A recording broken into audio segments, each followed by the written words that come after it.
People are very much on edge, they're very nervous, and there's good reason to be. I'll talk more about that and about the language of fascism that Donald Trump is using and about the deployment of troops in certain ways in certain cities in the United States. But what I really want to make sure you grasp is that this administration is enormously brittle. They are making performative attempts to look as if they are in control, but they are extraordinarily brittle. And what I mean by that is that, first of all, as you probably have gathered, Donald Trump is not in good health. You know, if you have watched any of his recent performances, which are long, you'll see that he keeps his right hand hidden. Today, in a press opportunity, he kept it under the top of the desk. That's because it is very, very badly bruised. Apparently, from some sort of an IV line in it. I am not a doctor or a nurse, and I'm only reporting to you what I have heard, but it is clear that this is an issue for him. Sometimes he covers it with makeup, and sometimes he simply tries to hide it. But to me, the physical side of his deterioration, whether it's his hand or his badly swollen ankles, is of less note than his mental deterioration. People have said, "What do you mean? He's always been, you know, off the wall, and you couldn't tell what he was saying." And I'm afraid I'm going to disagree with that. If you look at videos from him in the 1980s, he was very much on his game. You didn't have to agree with him, and maybe he wasn't, you know, Einstein, but he was witty and he was quick, and he could do an interview and he could finish a sentence, and that was already deteriorating by 2016. But he still, in the 2016 campaign, could hold an audience in a sort of impressionistic way. A lot of people didn't want to hear that, but it was true. And people liked to go to his rallies because they felt like they were seeing a performance, kind of. And maybe the words were not in kind of the order that one would normally expect them to be, but it was kind of like watching somebody improvise on themes that you had heard before. That's gone now. He is no longer able to do much except sort of hit some themes, but they're really incoherent. And rather than playing to the crowd the way he could do even in 2016, he now basically just lists his own grievances and talks about how great he is, which is not a great way to grab an audience. So you can watch him deteriorate mentally, and also you can see that he is unable to function in the real world at this point. His reflections, for example, yesterday on the idea that that the 7 European leaders who rushed to the White House on Monday after Trump's disastrous performance with Vladimir Putin, the president of Russia, in Alaska on August 15th, were somehow cheering him on when it was pretty clear they were trying to stabilize him and stabilize what the US foreign policy would look like. He not only seemed to misunderstand what was going on there, but he also said that those 7 people represented 38 countries and that they referred to him as the president of Europe. And just to be clear, I think he is just constantly he's in such a fantasy world that he is constantly blowing larger and larger his sense of self-importance to compensate for the fact he knows how deeply unpopular he is. So again, you will also see him boast that he has solved 7 or now maybe it's 10 wars. I mean, that's all just fantasy crap that doesn't work.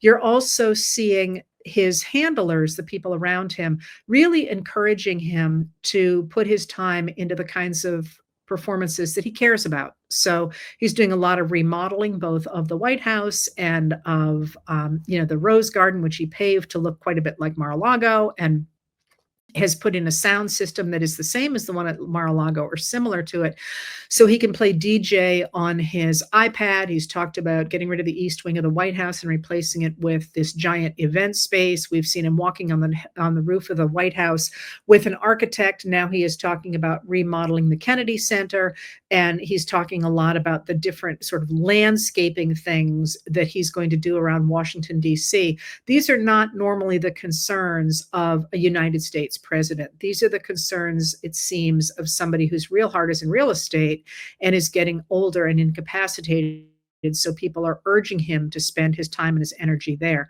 You're also seeing excuse me, you're also seeing his loyalists really just over the top, exaggerating how wonderful he is in ways that are reminiscent of the sort of ways that the sycophants of somebody like the head of North Korea talks to him, and that's about soothing his ego and making him feel better than he is. So the whole reason I went into that detail is because while he is out there trying to pretend that he is a strong man or a dictator, he's actually crumbling. He's actually a very, very weak man personally and mentally. And I think there's a real attempt to shore him up by the people around him so that they can put in place some form of authoritarianism. So it won't matter if he's there any longer, because certainly if you look at J.D. Vance, and how they are positioning him next to Trump or behind Trump frequently. He's doing a lot more media now.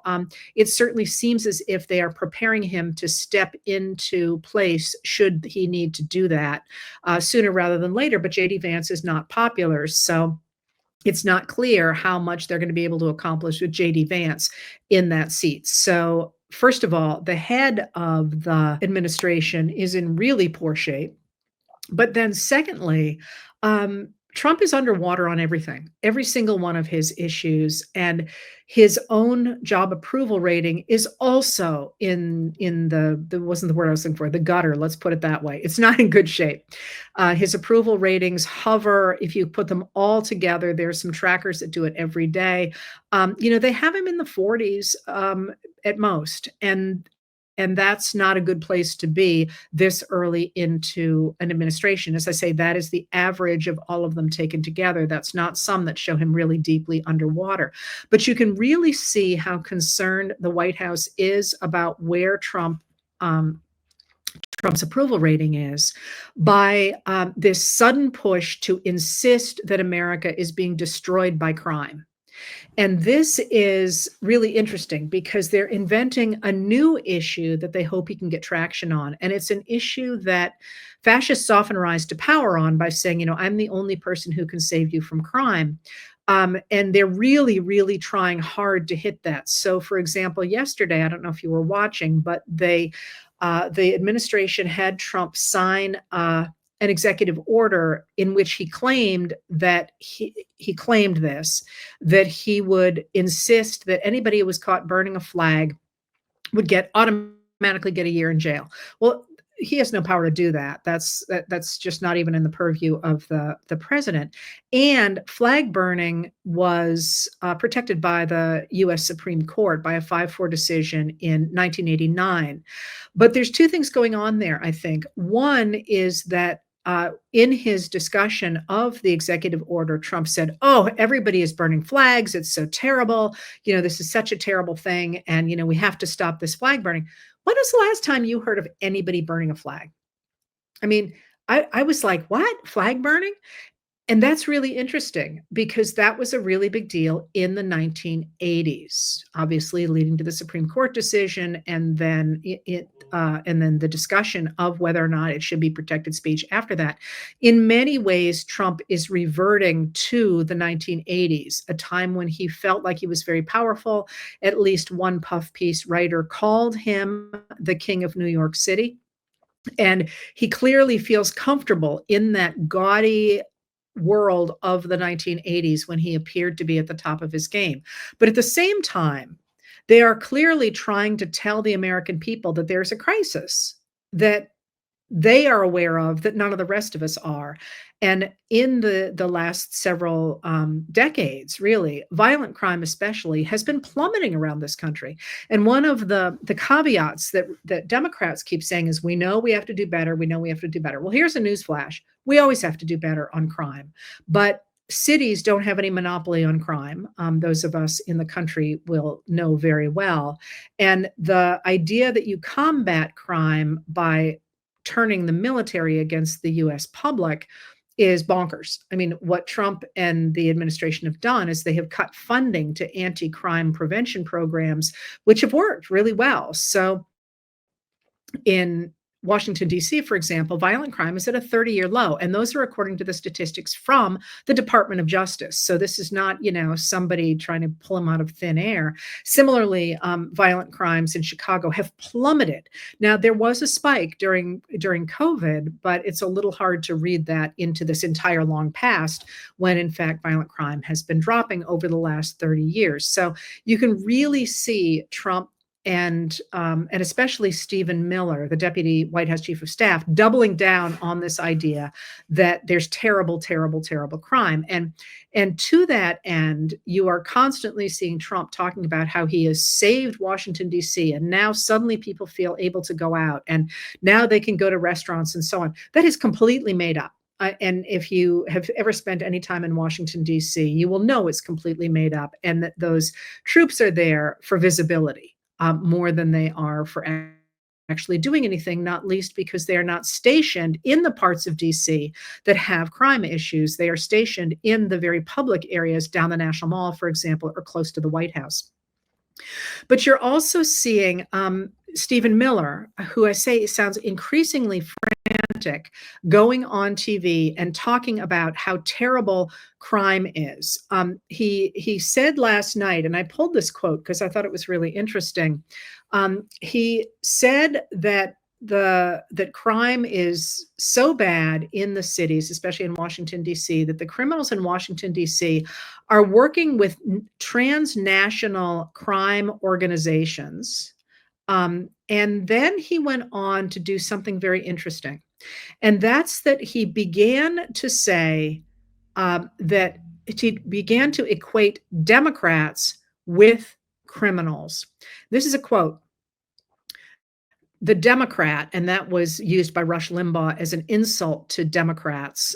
So they called the Democrat Party as opposed to the Democratic Party. And that's always a sign you can tell that somebody's just being a jerk. He says the Democrat Party does not fight for, care about, or represent American citizens. It is an entity devoted exclusively to the defense of hardened criminals, gangbangers, and illegal alien killers and terrorists. The Democrat Party is not a political party. It is a domestic extremist organization. And then he goes on to talk about how DC residents were afraid to go to restaurants. They were getting carjacked right and left. They were robbed and they were getting beaten. And now suddenly there are no homicides in Washington D.C. thanks to Donald Trump. In fact, DC has seen many weeks without homicides in this year alone. But and then he goes on to say, Democrats, instead of jumping up and down and saying, thank you, President Trump, thank you for saving our lives, thank you for saving our cities, thank you for scrubbing away all the graffiti, the trash, the homeless encampments, the druggies, instead of cleaning up the city, instead of thanking for that, they're saying, President Trump, how dare you save our lives? How dare you save our children? How dare you save our souls? And then he goes on to attack the Democratic Party more thoroughly. But I think what you can see there is real frustration with the fact that having put in place their ideology, that America would be better off if you got rid of undocumented immigrants, people of color, and so on, that they really thought people would like this. And the fact that white Americans, as well as those Americans being attacked, also don't like it is an issue of great frustration for Miller, and he seems to be lashing out and saying, how dare you not thank us for this? And now today, once again, Trump suggested that because of how bad crime is, people are asking him to be a dictator. And you can see him sort of trying to make sense of the argument that he should become a dictator. And yet, this is extraordinarily unpopular, and you are seeing people really pushing back against it.